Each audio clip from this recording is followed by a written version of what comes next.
Yo YouTube, today we're doing League of Legends preview for patch 10.13. We gotta start with system. So the things that are changing overall is going to be a Conqueror nerf.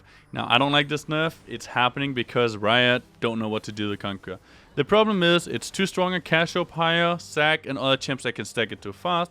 But this is going to nerf it too hard on champions that it's supposed to be for, like Riven, Jax and so on. Those champs won't be able to stack it as fast anymore. It's going from 10 stacks to 12 stacks. It's going to have equal power, which means every single stack is going to have less power until at 12 stacks, where it's going to be the same. Then another nerf you're seeing is Death Dance range nerf. Store damage for ranged champions goes from 20% to 10%. It's a huge nerf on ranged champions, but also Death Dance was meant as a bruiser item, was meant as a melee champion item, and you saw it being abused on Ezreal and the likes of him. Very, very bad. Riot needed to fix it, and they did. Next up, we have Guardian nerf. I don't even mind Guardian. Maybe it's overpowered, maybe not. I honestly don't know, because it's not something that ever bothered me. The shield-based damage being nerfed from 800 to 200, that was before. Now it's 70 to 150. It's a pretty big nerf, I'd say. It's actually very massive. 50 damage at late game. It's huge. But again, it's one auto attack. Don't really care too much. I think either way, it's gonna be fine. Alright, now we're getting to the champion nerfs. In the first champion, we have Yuumi. Nobody likes Yuumi. Everybody's celebrating, except if you're a Yuumi main. Everyone is happy right now. The E mana cost goes from 100 to 160 down to 40 plus, or 40 to 60 plus 50% of Yuumi's max mana. That's quite a lot, right? 50% of Yuumi's max mana? That's huge. Yep. Next up, we have Syndra. She's getting nerfed. I actually like playing as Syndra. I love Syndra. I think she's great. Q mana cost goes from 40 to 80, and now it's going to be 60 to 80. It's a decent nerf. I actually don't play Syndra, so I don't know if it's going to affect her. Depends if she goes out of mana or not. Somebody who's a better Syndra player than me will probably know, but unless you play Syndra, I can't help you on that one. Next up, we have Ornn. Ooh, Ornn is a champion we all hate. Nobody likes him. He's really strong. He does too much damage. Now, what they did to Ornn is brittle damage from 10 to 18 before max health, and now it's going to be 12% max health at all levels. That's huge. 18 to 12%, that's 6% health. It's a 33% nerf. It's actually enormous. This is going to be really, really big. And Ornn already in solo queue wasn't that good. He's amazing competitive play. Solo queue, it's too messy. There's too much chaos in the games. I don't think it's great. I think it's going to be even worse now. A little bit strong early game, but nah, don't think it's going to matter. Next up, we have Cassiopeia. Base maxes goes from 34 to 32. I mean, Cassiopeia clearly needs a nerf. Riot doesn't want to nerf her. I'm predicting that somebody on the Riot balancing team is maining Cassiopeia. But here's the thing. This nerf is not going to do anything. Nobody really cares. It does nothing. Next up, we have Apelios. 80 per level, up 2. Crescendium attacks on epic monsters no longer refresh chakram duration. The ultimate crit bonus goes from 50% to only 20%. That's a huge nerf on him. I honestly think Apelios was at a decent level right now. I think 80 carries have too high base stats, but I don't think they're too strong besides their base stats. I think what Riot needs to do is lower the base stats, lower the damage level 1. They don't need that much 80. But I don't think this is the right nerf, and even though Apelios is memed a lot with 200 years, lol, I don't think it's the right move for Riot Games, and I think they should do better. Kalista, 80 per level, goes from 4 to 3.5. Again, another nerf that's irrelevant. It nerfs a late game.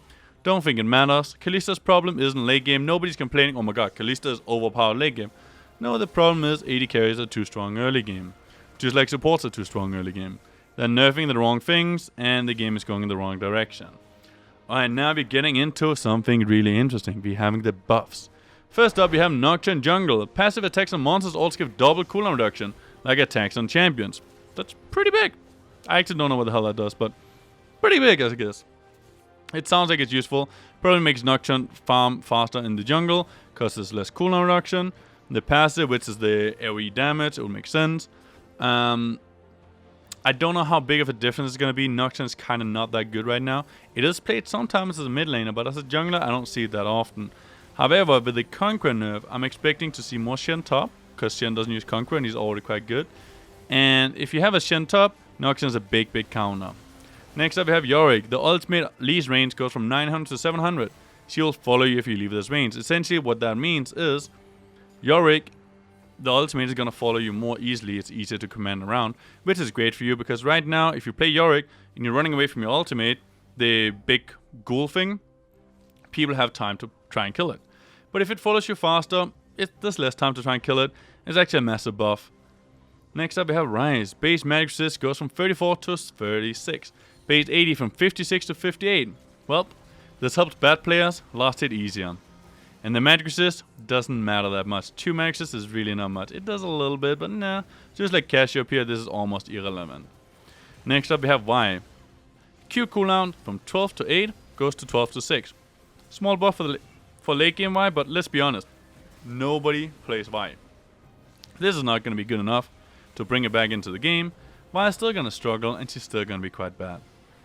Alright, we got Lucian, one of the powerful champions in the bot lane, and in the top lane, and in the mid lane, wherever he goes. Actually, he's not that strong bot lane right now, but that's okay. I don't mind it. Now, Lucian Q laser range is going from 900 to 1000. I already thought this one was quite long. I don't think it changes too much about him, but I think it's only going to help him become stronger top lane. Bot lane shouldn't be too big of a difference. Overall, I don't like the change. I think they should nerf his base stats, buff his scaling, make him really, really powerful late game, and he would be super cool. Especially the ultimate, I think, is a key ability. They should buff the ultimate a lot. It needs to scale really hard with AD, maybe even attack speed, and then that'd be super awesome. Rakan is getting a buff. W damage goes from 70 to 270, and now it's going to be 70 to 290. A 20 damage buff once it's max ranked. On a support, let's be honest, it doesn't really matter. It's a very, very small buff. You're not going to see Rakan change in how powerful she is based on this. It's too small of a buff. Now we have other, the last thing. New champ select reporting and muting. Whenever you get a toxic player in champ select, you can report him. And if you don't like him, you can also mute him when you're getting in the game so you don't have to listen to his bullshit. Next we have AP off builds coming up. Kog'Maw is going to get buffs so she can be played, or he, she, it, the monster can be played as an AP champion. Q AP ratio goes from 0.5 to 0.7. The ultimate goes from 0.25 to 0.35. That's actually quite a decent buff. 0.2 and 0.1 I think is massive. And I remember back in the day when I played pro, we had Frog and AP Kog'Maw shooting people down from 2 screens away. It was beautiful, it was awesome. However, we are currently in a healing meta, and I don't think Kog'Maw is going to be viable in a healing meta. Maybe once healing gets nerfed, it might be strong. Right now, it doesn't matter too much. And last we have Nunu. Q damage AP ratio goes from 0.5 to 0.65, 1.5 buff or 0.15 buff. Then the Q healing AP ratio goes from 0.7 to 1. That's pretty huge. That's a lot of healing. You're in a healing meta. Don't like it. We need less healing, right? Please. Then the ultimate R shield AP ratio 1.5. It's a new ability. He gets a shield when he ultimates. Makes him a lot stronger. I know Kesha, a Nunu OTP in EU, is going to be very happy about this one. I think overall, don't really like the buff to Nunu that much. Don't like the buff to Kog'Maw. I think it's the wrong way. I mean, the Kog'Maw one's okay, but I don't think it matters because healing meta. We need to get rid of that, and I hope Riot moves in the right direction soon. But anyways, that's it for now. I hope you guys liked this rundown quickly. Tell me what you guys like. Tell me what you think in the comment, and I'll see you guys next time. Peace, boys.